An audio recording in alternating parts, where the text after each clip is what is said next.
అన్ని దివ్యల రూపాలలో పరమేశ్వరుడు సహస్రమూర్తులుగా అనంతమూర్తులుగా వెలిగితే అది ఆ ఊరికి లోకానికి రక్షణ చేస్తుంది.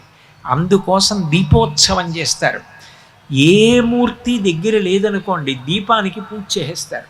మీకు దీపం పెట్టే అవకాశం ఉందనుకోండి, దీపం ఒక్కటి వెలిగించి దానికి షోడశోపచార పూజ చేసేస్తారు. ఇప్పటికే మీరు కేరళ రాష్ట్రానికి వెడితే విళక్కు పూజ అంటారు, దీపానికే పూజ. దీపం కూడా దగ్గర లేదు, నా దగ్గర అసలు పూజా సంభారం ఏం లేదు, అప్పుడు నేను ఎట్లా పూజ చెయ్యాలి అని అడిగితే శాస్త్రం అంది, సూర్యబింబం వంక చూస్తూ పూజ చేసి నువ్వు పూజ చేసేసినట్టే. కాంతి ఎక్కడ ఉంటుందో అక్కడ పూజ. దీపం అంత మంగళప్రదం.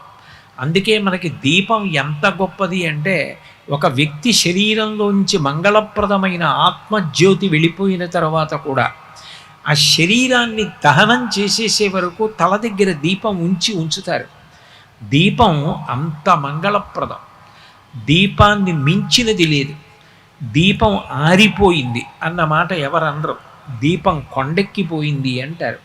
నీ కథ కంచికి వెళ్ళాలి, దీపం కొండెక్కిపోయింది. ఇటువంటి మంగళప్రదమైన మాటలు మాట్లాడడమే ఈ జాతి యొక్క సొత్తు.